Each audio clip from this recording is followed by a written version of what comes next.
Drop it.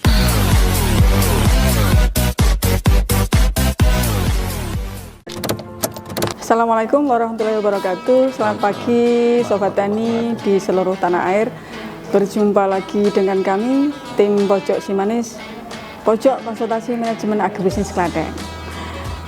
Kebetulan kali ini kami berkesempatan berkunjung di BSIP.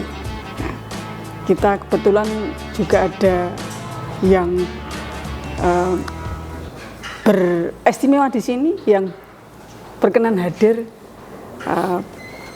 yang memang manis. Kita nanti akan mengulik apa itu BSIP. Kita berjumpa dengan yang si manis. Pak, terima kasih. Monggo diperkenalkan. Baik, bismillahirrahmanirrahim. Assalamualaikum warahmatullahi wabarakatuh. Waalaikumsalam. Salam sejahtera untuk semuanya. Jadi salam agro standar pasti lebih baik. Jadi berkaitan dengan BSIP Yogyakarta, saya bersyukur bisa di salah satu pojoknya Kabupaten Klaten, ya, yaitu pojok Simanis. Jadi BSIP Yogyakarta itu adalah lembaga di bawah Kementerian Pertanian, salah satu UPT di Kementerian Pertanian yang dibutuhkan dalam konteks bagaimana sektor pertanian ke depan punya daya saing. Oleh karena itu peran agrostandar sangat besar sekali. Nah, itu nanti yang akan kita bangun, kebutuhan standarisasi berbasis komoditas pertanian dari hulu sampai hilir, dan nanti sektor pemberdayaan masyarakat, sektor dunia usaha nanti bisa bergerak bersama-sama. Konsepnya diseminasinya multi channel. Oke, gitu. Siap. Baik Bapak. Ya. Ini mungkin banyak ya yang bertanya-tanya BSIP, dan mungkin dulu apa dan kenapa menjadi BSIP ya Pak ya. Ini tadi sempat ada yang di bawah menyampaikan itu dulunya BPTP. Ya, berarti ini bertransformasi dari dari BPTP menjadi BSIP. Ya, baik Bapak, ini bisa nanti disampaikan Pak untuk visi misi dari BSIP itu sendiri, kemudian layanan apa saja dari BSIP. Baik. Yang nanti mungkin ada terobosan apa. Oke. Monggo. Jadi yang kita pikirkan ke depan itu atas kebijakan nasional. Jadi ada salah satu perubahan dinamika, ya, dengan adanya peraturan, perpres, undang-undang tentang inovasi. Jadi dengan adanya Badan Riset Inovasi Nasional, ini dulu Badan Litbang Pertanian itu satu rumah dengan Kementerian Pertanian, yang notabene Badan Litbang Pertanian itu bisa membangun sebuah inovasi dari hulu sampai hilir yang sampai pada level bagaimana inovasi diterapkan. Salah satunya BPTP. Ya. Nah, dengan ada dinamika terjadi, adanya peraturan presiden yang harus ada dasarnya undang-undang, terbentuknya BRIN, maka kebutuhan sektor inovasi atau sektor di sektor pertanian ini muncul lembaga baru yang bukan menggantikan, karena kebutuhan Kementerian Pertanian untuk tadi standarisasi, sehingga transformasi Badan Litbang Pertanian menjadi Badan Standarisasi Instrumen Pertanian melalui Perpres nomor 117 tahun 2022. Sehingga itu ditindaklanjuti dengan adanya BSIP eselon 1 di tingkat Kementerian Pertanian, bagaimana tata kerja dan UPT di BSIP, salah satunya adalah Balai Penerapan Standar Instrumen Pertanian di wilayah spesifik lokasi. Kalau di Yogyakarta ya BPSIP Yogyakarta, ya. Di Jawa Tengah BPSIP Jawa Tengah yang dibentuk melalui Permentan nomornya 13 tahun 2023. Jadi saat ini tahun 2004 kami insya Allah nanti akan ulang tahun yang kedua. Yang tugasnya di samping menyiapkan secara administrasi, kami juga diberikan tugas bagaimana identifikasi kebutuhan standar instrumen pertanian. Itu yang pertama. Yang kedua, bagaimana kita bisa menerapkan standar instrumen pertanian dan diseminasi. Jadi fungsinya keren. Yeah. Fungsi penerapan agrostandar atau instrumen pertanian bersama-sama tentunya penyuluh, diseminasi, tidak mengurangi tugas masa lalu. Berikutnya juga yang ketiga pengujian. Nah nanti saya bisa memberikan informasi apa sih layanan kami. Di samping itu ada 4 poin yang menjadi tugas utama yang dalam tanda ini, bagaimana inovasi agrostandar ini bisa diterapkan. Ada model penerapan agrostandar dari hulu sampai hilirnya sehingga terbantu daya saing baik di sektor private sektor termasuk dari lingkungan kita, petani, kelompok tani, daripada dunia usaha. Begitu nanti tugas-tugas pokoknya. Baik, menarik. Berarti di sini pusatnya nanti ada inovasi ya Pak ya. Jadi berguna banget nanti bagi penyuluh. Jadi ini boleh nanti ada yang diadopsi inovasi karena memang kita dituntut di zaman sekarang harus bisa menarik mengembangkan ya Pak ya. Jadi ini kita bisa berkesempatan di sini nanti bisa memberikan informasi terkait apa yang ada di BSIP ini sendiri. Jadi ini Pak Harsono ya. Terima kasih. Pak Kepala BSIP. Ini sudah berjalan hampir 2 tahun? 2 tahun, nanti tanggal 21 September kami ulang tahun yang kedua. 21 Desember. BSIP. Barangkali berkesempatan ke sini mungkin ada. Insya Allah kami siapkan open house. Open house, teknologi standar yang bisa kami. Jadi untuk ke sana, secara bagaimana untuk mencapai tugas fungsi tentunya BPSIP Jakarta punya layanan. Layanan berdasar kompetensi sumber daya SDM yang ada di kami. Alhamdulillah SDM kami mulai fungsional aja, ada penyuluh, utamanya penyuluh ya, dari penyuluh pertama sampai utama tersedia pendidikan minimal S2, S3. Bukan minimal S2. Alhamdulillah punya S3-nya. Termasuk teman-teman fungsional pertanian, ada PPT, POPT, ada Waspitna, termasuk ada penerapan standarnya, terus ada fungsional analisis sarana prasarana pertanian. Jadi kami kelima fungsional ini dinaungi oleh BPSIP menjadi role model. Kami nggak tahu kalau di Dinas Pertanian apakah fungsional itu bisa duduk bersama seperti ini atau tidak. Kalau kami bisa membahas bagaimana agrostandar bisa terapkan dengan berbagai macam fungsional. Itu SDM-nya. Fasilitasnya adalah kami punya laboratorium standar mutu pupuk dan uji efektivitas.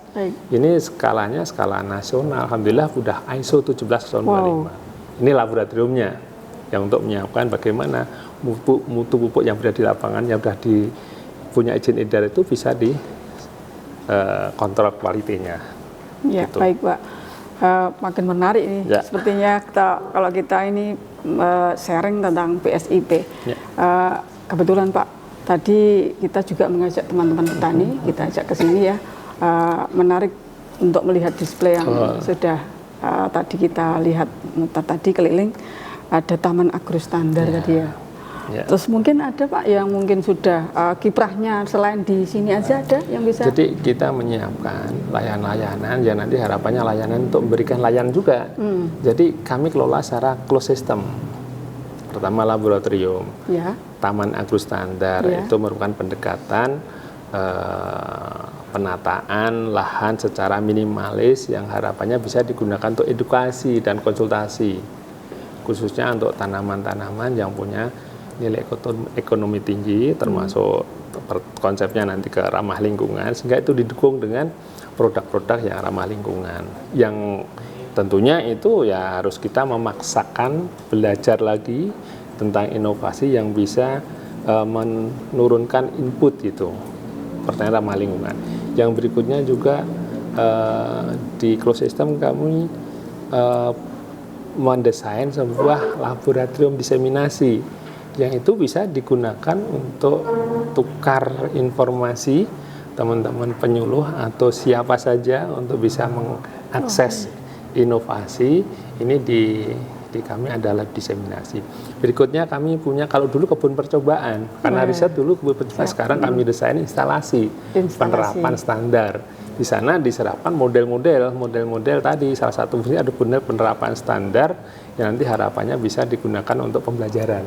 Oh, siap. Nah, itu semuanya full system kami kelola secara institusi, yang harapannya ini bagaimana pihak mitra siapapun, mulai petani, kelompok tani, termasuk pemerintah, dunia usaha, untuk bisa memberikan gambaran ke depannya menciptakan daya saing di bidang pertanian seperti apa. Ya, salah satunya model secara luas itu kami siapkan, termasuk logistiknya.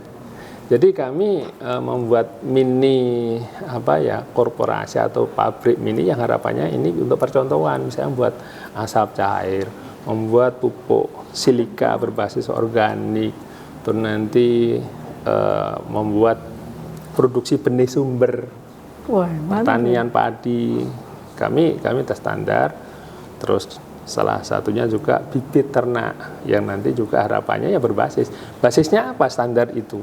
Basisnya adalah standar nasional Indonesia, yang itu nanti harapannya bisa bersaing tidak hanya di wilayah konsumen dalam negeri, tapi harapannya ini untuk membentengi bagaimana produk luar negeri itu bisa menyesuaikan dengan standar nasional Indonesia, yang semuanya ini basisnya pengelolaan standar berbasis manajemen mutu, ISO 9001, 2015 yang biasa lembaga institusi, laboratoriumnya ISO 17025. Nanti kami ada layanan baru kami rancang ke depannya.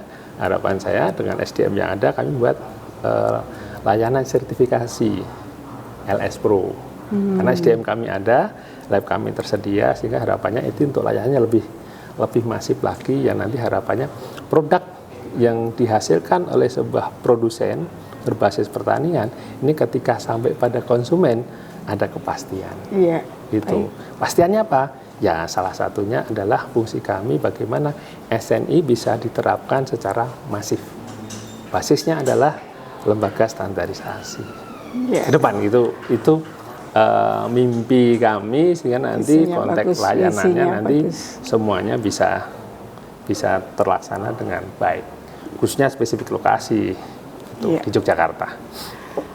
Pak, ini menyambung ya. Ini kok tadi ada tampilan belakang ini, bisa dijelaskan sedikit apa ini maksudnya, Pak? Jadi ini bukan kreasi, tapi kreativitas. Kreativitas. Tidak kan? Kreativitas itu ada langkah maju yang dalam rangka itu bagaimana mengintegrasikan masa lalu, masa sekarang untuk masa depan. Jadi kalau Jakarta itu kenapa terkenal? Salah satunya yang sekarang dianukan adalah budaya. Budaya itu adalah sumber filosofi. Bagaimana mengintegrasikan budaya keraton dengan apa ya? Kalau nggak keliru 4 atau 3 pilar. 3 pilar itu. Salah satunya Manunggaling Kawula Gusti. Manunggaling Kawula Gusti. Terus nanti bisa itu bisa saya lupa itu. Sehingga diwujudkan bagaimana kawasan sumber filosofi mulai dari Gunung Merapi sampai pantai selatan. Ternyata ada beberapa titik Gunung Merapi, ada Tugu, alun-alun, ada keraton sebagai posisi pusatnya, ada alun-alun Kidul sampai pada di dua ini Panggung Krapya sampai pada pantai selatan. Semua itu ada filosofinya. Nah, ternyata kita mencoba mengintegrasikan sektor pertanian. Salah satunya sektor pertanian itu kita membangun masa depan dari kawasan. Ternyata kalau kita petakan kawasan utara dia basisnya sudah di sana kawasan peternakan sapi perah, terus kawasan hortikultura Salak Pondok, kawasan perkebunan sekarang sana terkenal dengan kopi Merapi, termasuk di sana ada spot-spot padi gitu. Sama karena Merapi ada di Klaten juga. Berikutnya kenapa ada Selokan Mataram? Ternyata Selokan punya sejarah gitu. Karena sektor pertanian, kalau nggak ada sejarah gimana sih mengelola air? Jogja pada zaman kolonial sudah membuat salah satu tinggalan dalam ke-9 itu membuat tata guna air yang filosofinya kalau bisa mengintegrasikan Sungai Progo dengan Sungai Opak itu menjadi simbol kemakmuran di Jogja. Saya belum baca kitabnya, bukunya, informasinya ada di apanya, semacam kerangka berpikir jangka panjang itu. Nah itu di Mataram itu memang benar Pak, menyambungkan antara iya, Progo sama dari Opak Progo sampai Kali Opak. Opaknya yang ketemunya di Prambanan. Kali Progo yang ada di di Kali Bawang sana gitu. Dan itu mengalir berapa ribu hektar dan itu menjadi ternyata ya ketika dibangunnya Selokan Mataram pada zaman kolonial itu dibarengi dengan transmigrasi kolonial ketika Belanda itu harapannya membuat infrastruktur mulai jalan sama air di daerah luar Jawa. Yang saya tahu di Sulawesi itu nggak ada transmigrasi kolonial yang berasal dari Yogyakarta. Semua dari Jawa Tengah dan Jawa Timur. Di sana dibawa budayanya. Jadi kenapa wayang ada di Sulawesi? Karena ada itu. Yang bawa pada saat transmigrasi kolonial gitu. Berikutnya di bawah ada tugu, ada wilayah perkotaan, tentunya pertanian, urban farming. Di sana ada Lumbung Mataraman, KFPL gitu. Terus di kawasan bawahnya itu kawasan Bantul, kawasan pertanian padi. P300 ada di sana, 400 ada di sana. Sampai pada kawasan hortikultura di lahan pasir. Jadi di Jogja itu ada kawasan lahan pasir, di kawasan sekarang menjadi lintasan JJLS, sana pengembangan bawang merah, cabai merah, buah-buahan. Di sana sudah infrastrukturnya lengkap. Itu ternyata sumber filosofi itu identik dengan kabupaten. Kabupaten Kulon Progo itu kalau di wilayah utaranya ada namanya daerah Pegunungan Menoreh. Gitu, mana kita nggak kenal api di Bukit Menoreh kan itu. Di bawahnya Wates daerah sawah. Di sawah dan daerah pesisir sama karena di sana ada lintasan JJLS di sana pesisir di wilayah Kulon Progo. Di gunung itu juga begitu. Di bagian utaranya itu ada pegunungan Baturagung. Perbatasan itu pegunungan itu dari tangkapan air yang sekarang sudah mulai kembangkan juga kawasan hortikultura, perkebunan. Terus di bagian Ledok Wonosari, mulai dari Playen, Wonosari, Semanu, Karangmojo, Ponjong itu di daerah pangan semua, padi di situ. Sumber airnya sumber airnya ada di sana, tapi dengan sumur bor gitu. Di bagian selatan itu Pegunungan Seribu, yang sekarang tantangannya di situ.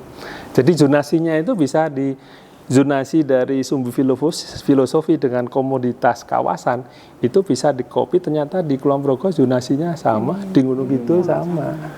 Itu yang menarik sehingga saya bisa sektor pertanian itu bisa ngikutin budaya. Ikutin budaya. Budaya bukan konteks karena memang budaya kita pertanian. Jadi konsep budaya saat ini tidak boleh nanti hilang masa depan, tapi menjadi perbaikan masa depan. Betul. Sehingga sektor pertanian ini apa yang tidak bisa direvitalisasi gitu. Sekarang program pemerintah kan apa? Revitalisasi air. Sumber kehidupan sama. Dulu ya revitalisasi Selokan Mataram. Kalau yang pengembangan pertanian di lahan pantai itu Pak. Di lahan ya. Dulu kita pernah lihat di sana itu yang di Sultan Ground itu. Sultan Ground. Ternyata bisa diubah. Betul. Disulap menjadi lahan pertanian yang subur yang semulanya lahan pasir. Itu di lahan pasir itu tidak mudah untuk bisa menggerakkan petani di kawasan untuk mengerjakan lahan pasir. Harus padat teknologi, padat modal.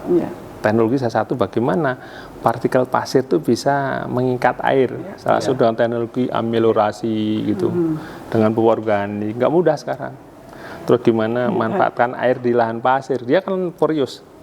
Sehingga sekarang muncul teknologi hemat air gitu, dengan irigasi berbasis. Kalau dulu kan disiram. Sekarang sudah dengan irigasi tetes, udah bisa. Karena ada listrik, sekarang listrik masuk lahan pasir. Jadi enaknya lahan pasir itu airnya nggak payau, bisa dipakai untuk pertanian di lahan pasir sendiri. Wah, keren ya. Itu yang dianukan. Nah nanti kedepannya kalau lahan tanah itu bukan konteksnya untuk hanya untuk tempat bertanamnya, tapi nutrisinya bisa dari luar. Gitu. Nah nutrisi dari luar apa? Harapannya nanti nutrisi yang ramah lingkungan. Seperti yang kami lakukan di BSIP Yogyakarta. Iya. Jadi itu tadi tidak budaya tidak ditinggal. Iya. Iya. Jadi bagaimana Kearifan menciptakan budaya baru yang tidak menghilangkan, artinya ya budaya adaptif. Gitu. Kalau budaya adaptif itu sekarang kalau di Jogja sekarang ini ada namanya Mertih Deso, Oh iya Pak. Sama. Rosulan gitu. Kalau di Jawa Tengah Kayak kemarin barangkali di Jatinam itu ya Pak ya? iya, kalau Jawa Tengah barangkali dengan acara-acara budaya itu bisa dianukan dalam pertanian. Kalau Jogja kebetulan desa kan punya peran buat bergodo sendiri Apalagi sekarang gitu. ditambahi dana desa. Pak. Iya, dana desa itu atau dana istimewa, maka di Jogja itu ada desa mandiri budaya itu difasilitasi. Harapan kita untuk mungkin generasi berikutnya untuk di Jogja harus dipertahankan bagaimana Jogja itu istimewa, salah satunya karena budaya, filosofi. Ya. Yang kedua ya Jogja karena perjuangan, yo nilai-nilainya itu namanya petani, generasi yang akan datang ya memang petarung, bukan pecundang kan gitu, harapannya Juang begitu. bukan, Pak? Jadi petarung, bertani itu petarung. Karena kita dengan alam, dengan adaptasi teknologi, dengan adaptasi itu kita bisa punya kreativitas. Dengan cara apa? Sumber daya lokal yang bisa apa gitu. Sekarang nanti kalau mau lihat, kami mau ngangkat salah satu komoditas sekarang udah hilang. Dulu mungkin saat ini mungkin kita kenal gembili uwi. Oh nggih. Oh, Kenal kalau ya? benda apa jenenge? Polo kebendem. Oh, kebendem. Saya sekarang mengenalkan namanya gembolo. Gembolo. Kentang udara itu. Kentang ya, Pak? udara. Ini cari bibitnya belum ada, tapi kalau di online sudah ada. Saya akan yang hitam-hitam itu. usah, nanti bisa Oh, dilihat sama. di bawah sampai ada 1 kilo itu. Satu Saya punya tanamannya yang waktu itu tak tanam di bulan yang Tapi tak bukan tanam. kurang, Pak. Bukan. Ini gembolo itu kandungannya dia tidak beracun. Rasanya 11-12 dengan kentang. Kalau saya sudah merasakan. Iya. Buat sambal goreng juga enak, Pangan buat lokal keripik gitu ya? juga enak. Terus dia kandungannya salah satunya ada glukomanan. Seperti di porang. Tidak mengandung racun sehingga langsung bisa dikonsumsi. Kedepannya pangan sehat. Masa dimasak begini. Iya. Langsung dibakar kayak kita dulu. Kita dulu kan nasi, biasa makan Hari Kamis. Bikin teman makan steak Pak. bisa di steak karena udah dengan kentang. Nah, contoh tanamannya ada di Taman Agrostandar. Oke. Yang daunnya kayak bili, cuman tidak berduri. Umbinya di bawah juga ada. Di atas di umbi gantungnya ada di setiap ruas. Dan itu responsif. Oh, itu di Kayak gembili. Ada buahnya, ada umbinya juga. Mili sama uwi kan cuma di Bawah. Kalau ini di bawah ada potensi tertinggi di atas. Di atas potensi tinggi karena itu dekat dengan daun potensi. Ketika daun masih hijau potensi umbi yang muncul. Sekarang pun ada yang umbi yang udah sebesar ini banyak, masih ada muncul umbi-umbi kecil ketika dikasih sumber air. Silakan nanti dilihat. Baik Pak, terima Itu, kasih. Menurut Pak Kepala kira-kira apa yang bisa diterapkan atau bisa diadopsi petani secara cepat? Jadi sekarang itu kalau bisa produksi bertani itu yang efisien ngirit itu gimana? Itu dulu aja. Gitu. Efisiensi input, terus berikutnya bisa kamu menghasilkan output yang dalam tanda petik ya efisien juga. Ketika inputnya bisa efisien, teknologinya seperti apa, outputnya yang bisa keuntungannya lebih tinggi. Gitu misalnya. Menarik. Kalau kita sekarang itu berpikirnya greenhouse, hidroponik atau dalam hal ini rumah kaca greenhouse. Bagaimana produk itu punya nilai yang tinggi? Karena apa? Outputnya banyak. Saya dengan mitra-mitra saya, kenapa dia bisa menjual melon tuh harganya per kilo sampai 40.000? Ya padahal di Bogem itu kan? Iya. Oh. Artinya bentuk harus pasti ada bentuk kolaborasi. Itu yang mampu mengkonsumsi kalangan masyarakat yang punya cash-nya tinggi, dia sadar dengan kesehatan sehingga itu bisa di branding. Produknya pertanian sehat, ramah lingkungan. Lingkungan. Pupuknya bisa dimodifikasi. Beda kalau melon yang di luar yang biasa kita Konsumsi. beli di pinggir jalan. Itu kan per kilo paling 10.000. Tapi kan butuh kesadaran. Dan itu bisa gitu. Untuk komoditas padi nanti muka-muka bisa ya. Iya, Pak, itu yang Kayak Heltela Mudah-mudahan gitu. bisa. contoh nyata yang bisa direkomendasikan buat petani. Iya. Karena mungkin tadi kita singgung porang gitu ya, Pak. Iya. Dulu sempat Porang benih begitu, gitu. yang dapat keuntungan, porang itu yang menyiapkan benih saja, terus yang ngawali. Iya. Benih ada, ngawali produksi bisa dibeli harga mungkin sampai 16.000, 20.000. Sekarang karena banyak sampai lahan sawah berubah jadi porang, nggak bisa jual. Per kilo berapa harganya? Harganya paling per kilo 2.000, 3.000. Itu yang pengen kita, Pak. Terus sampai inovasi UMKM nggak bisa berkembang berbasis bahan baku. Karena apa? Menghilangkan racun dari porang aja susah banget, saya belum berhasil. Harus dunia usaha yang bisa mengolah porang menjadi produk yang bisa menjadi, kalau sekarang beras Jepang porang itu apa, Saratike atau apa namanya itu yang harganya sampai 150. Siapa yang beli? Iya. Makanya saya punya walaupun kecil kandungan glukamanan itu siapa nggak bisa nanam gembili, nggak bisa nanam uwi, nggak bisa nanam gadu, gembolo, lempar aja tumbuh, dia berbuah sendiri. Iya. Artinya low input. Berarti kan biayanya Low input itu bisa ditanam di lahan pekarangan, dinaungi pasti bisa, atau dia bisa ditanam di lahan suboptimal, lahan kering itu bisa. Itu. kami tunggu ya, Pak. Nah, gimana nanti teknologi berikutnya? Kalau harganya lebih rendah dibanding dalam tanda petik misalnya bisa menggantikan kentang, berarti dia punya daya saing. Oh iya. Ya. Kan gitu. Bisa menggantikan kentang, tinggal kita aja. Kita mau nggak merubah konsumsi. Barangkali kalau nggak ada kentang, ya udah makan gembolo kalau ada di pasar. Oke. Buat industri lebih gampang lagi. Siapa? Kentang hari ini harga barangkali lebih dari 15.000 per kilo. Kemarin katanya 20.000. Yang penting ketahanan Kentang. pangannya Iya. terjaga ya, Pak. Ya? Kalau kita misalnya gembolo harga 5.000 dah untung. Iya. Gembili kalau di online sekarang ada 15.000. Tapi siapa yang mau beli? Anak-anak kita aja nggak mau makan gembili. Karena nggak bisa dibuat steak. Gembili kalau dikukus hancur, nggak Jadi bisa. ada Harus proses kita lagi. komparasinya. Yang mudah diproses untuk bisa dibandingkan dengan produk proses yang sama. Kalau steak ya steak. Kalau cerimping ya cerimping. Kalau tepung ya tepung. Kalau mungkin yang lainnya bisa. Dan harganya kalau di bawah, bisa harga di bawah sehingga masyarakat kita bisa beli. Gitu. Ya. Baik Bapak, ini tadi sudah menjelaskan layanan-layanan yang ada di BSIP yang nantinya mungkin bagi para penyuluh Ya. Tidak menutup kemungkinan para penggiat pertanian. Betul. Atau mungkin dari kelompok tani Gapok Ya, Tan, kemudian nanti ada khususnya milenial muda ini Ya, Bapak. siap. Di era yang memang sudah langka, kita rindu generasi Pak ini. Jadi petani muda bagaimana bisa tertarik ke pertanian, nanti kita bisa ke BSIP, ada inovasi yang mungkin nanti bisa dikembangkan di wilayah. Jadi ada nanti yang kesini saya yakin tidak akan kecewa.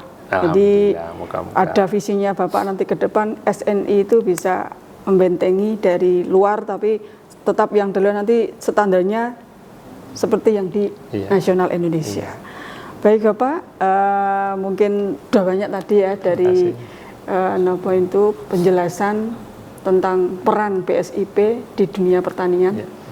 Terima kasih banyak waktunya dan ilmunya, sharingnya hari ini.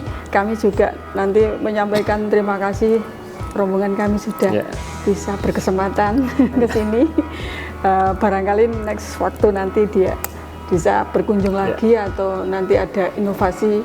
Kami tunggu Pak untuk ulang tahunnya ya Pak ya. Baik, para sobat tani semuanya, kita sudah berbincang banyak tentang BSIP bersama Bapak Kepala BSIP. Semoga yang kami sampaikan atau obrolan kami nanti bisa menginspirasi, memotivasi penggiat pertanian, para penyuluh, para milenial muda supaya tetap semangat untuk memajukan pertanian. Salam inovasi, kerja keras, kerja cerdas, kerja ikhlas. DKPP Klaten, pelayanan prima, petani sejahtera. Assalamualaikum warahmatullahi wabarakatuh. Agrostandar pasti lebih baik. Waalaikumsalam warahmatullahi wabarakatuh. Terima kasih, Pak.